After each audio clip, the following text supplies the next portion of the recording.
Bonjour mes amis. Aujourd'hui, dans le court laps de temps que nous passons ensemble, je voudrais partager avec vous quelques réflexions sur un sujet que nous allons examiner tout au long de l'éternité, le Christ et sa justice. C'est un sujet si important à comprendre alors que nous arrivons rapidement à la fin de l'histoire du monde. Jésus revient bientôt, je le crois avec tout mon cœur. En préparation de son retour imminent, l'Écriture nous invite à nous humilier, à prier, à chercher la face de Dieu et à tourner le dos à nos mauvaises voies. Cependant, certains critiques ont accusé les adventistes du 7e jour d'enseigner et de promouvoir le légalisme, c'est-à-dire la justice par les œuvres. Mais rien n'est plus éloigné de la vérité. En tant qu'adventistes du 7e jour, nous croyons que le salut vient du Christ, seulement du Christ. Paul déclare ce qui suit dans le merveilleux livre d'Éphésiens 2, versets 8 à 10. En effet, c'est par la grâce que vous êtes sauvés, par le moyen de la foi. Et cela ne vient pas de vous, c'est le don de Dieu.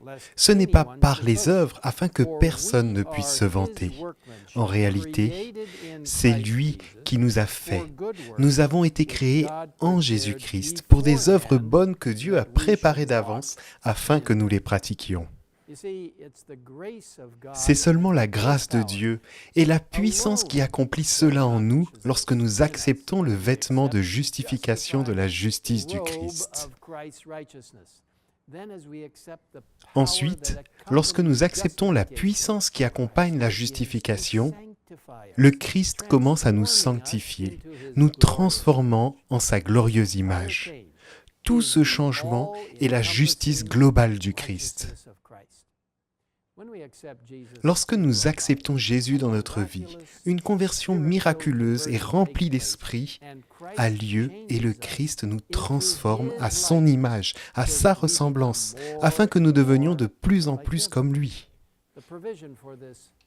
La disposition relative à cette justice est décrite dans l'un des versets les plus puissants de la Bible, dans 2 Corinthiens 5, verset 21, qui dit « Celui qui n'a pas connu le péché, il l'a fait devenir péché pour nous, afin qu'en lui nous devenions justice de Dieu. » Dieu le Père a offert son Fils parfait en sacrifice pour nos péchés, afin que nous puissions revendiquer la parfaite justice du Christ. C'est l'expérience de renaître, dont Jésus parle dans Jean 3, verset 3. En vérité, je te le dis, à moins de naître de nouveau, personne ne peut voir le royaume de Dieu. Cette expérience de naître de nouveau fait de nous des personnes complètement nouvelles, comme nous le lisons dans 2 Corinthiens 5, verset 17. Si quelqu'un est en Christ, il est une nouvelle créature. Les choses anciennes sont passées, voici toutes choses sont devenues nouvelles. Sous la conduite du Saint-Esprit, lorsque nous confessons nos péchés et tombons au pied de la croix, nous sommes purifiés de nos péchés et recréés à l'image de Dieu. C'est la justice globale de Dieu.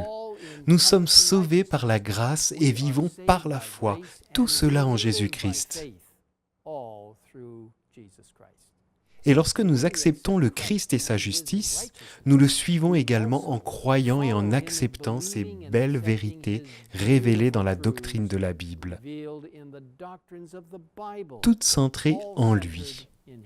En Tite, chapitre 3, versets 5 et 6, Paul indique que ce n'est pas à cause des actes de justice que nous aurions pu accomplir, mais conformément à sa compassion, à travers le bain de la nouvelle naissance et le renouvellement du Saint-Esprit.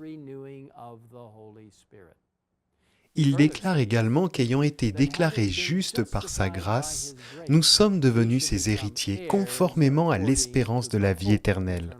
Cette parole est certaine. Et je veux que tu te montres affirmatif là-dessus, afin que ceux qui ont cru en Dieu s'appliquent à pratiquer de belles œuvres. Les belles œuvres sont la manifestation ou le résultat de la puissance sanctificatrice du Christ. Le Saint-Esprit agit en nous pour nous rendre de plus en plus semblables au Christ. Nous sommes totalement dépendants de notre relation avec le Christ pour la sanctification. C'est la justice du Christ. La justice du Christ est le merveilleux aspect de se connecter avec lui. L'esprit de prophétie nous donne un aperçu approfondi de la vérité biblique de la justice du Christ, en particulier dans le merveilleux livre « Le meilleur chemin ». Nous ne possédons pas de justice personnelle qui nous permette de répondre aux exigences de la loi. Mais Jésus-Christ est mort pour nous. Et maintenant, il nous propose de prendre sur lui nos péchés et de nous donner sa justice. Jésus change votre cœur. Ces rapports avec Jésus par la foi et cette reddition constante de votre volonté à la sienne, il faut la maintenir.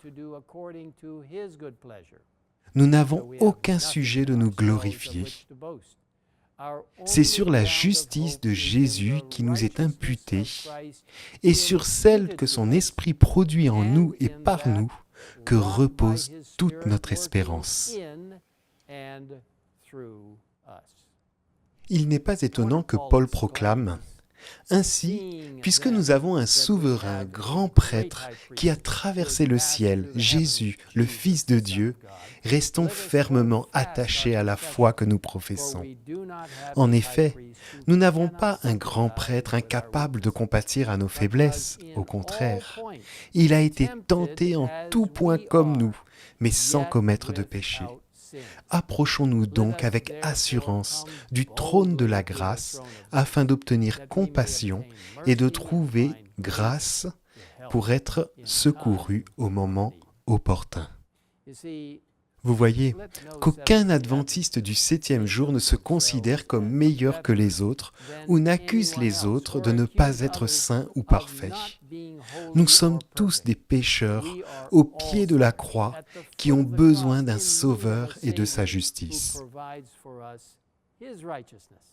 En nous consacrant au Christ et en lui permettant de travailler en nous pour être en contact avec lui et sa parole, nous pourrons alors mieux comprendre ses paroles inspirées. Le Christ désire intensément voir son image réfléchie dans son Église. Lorsque son caractère sera parfaitement reproduit dans ses disciples, il reviendra pour les réclamer comme sa propriété.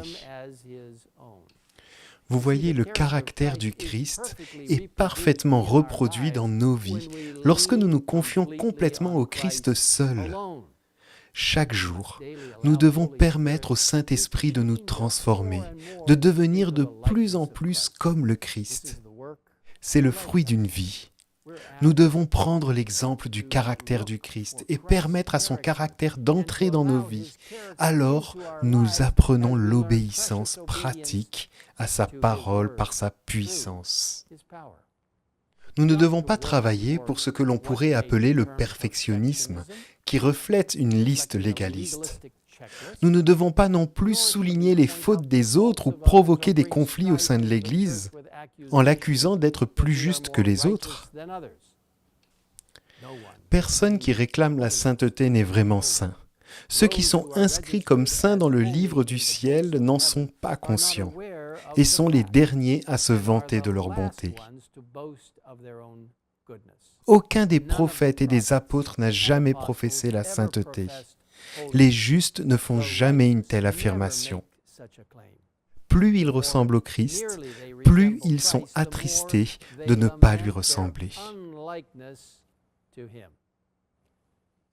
Alors, comment comprendre le plan du salut en ces derniers jours de l'histoire du monde ? Car je crois que Jésus va bientôt arriver. La grâce bon marché ne le fera pas. Elle nie la puissance du Saint-Esprit de changer la vie jour après jour pour devenir de plus en plus semblable au Christ. Le légalisme ne le fera pas. Il bloque le seul chemin du salut. La dépendance totale à l'égard de Christ est notre seul chemin vers le salut. Une approche intellectuelle et critique n'y parviendra pas. Elle détruit le miracle même de la conversion et de la sanctification et prive le salut de Dieu de sa capacité à transformer les vies. Seule la justice globale de la justification et de la sanctification du Christ nous sauvera, nous changera et fera de nous de véritables disciples du Christ.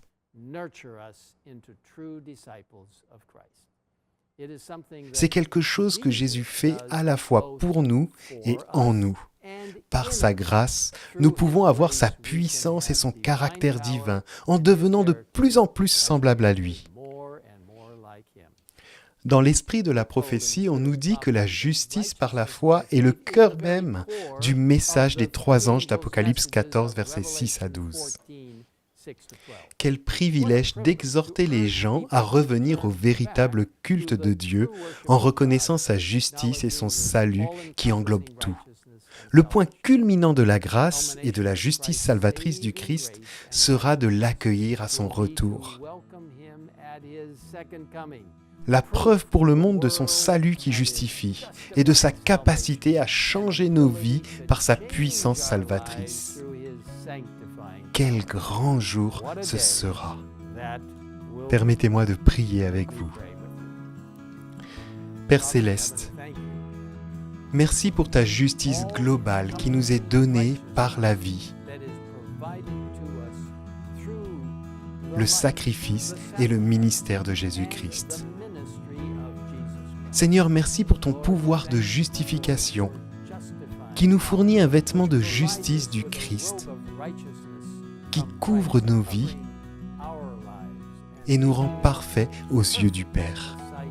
Tout cela grâce à Jésus, à la grâce et à ce qu'il a fait pour nous. Merci pour la puissance sanctifiante, l'œuvre du Saint-Esprit qui agit en nous transformant pour devenir chaque jour plus semblable à Jésus, alors que nous nous abandonnons à la puissance du Christ. Seigneur, nous attendons avec impatience le moment où Jésus reviendra et nous serons emmenés au ciel uniquement par la justice du Christ. Merci de nous écouter, que nous puissions vivre chaque jour en présence de notre Seigneur et Sauveur, en apportant sa justice dans nos vies. Nous le demandons au nom du Christ. Amen.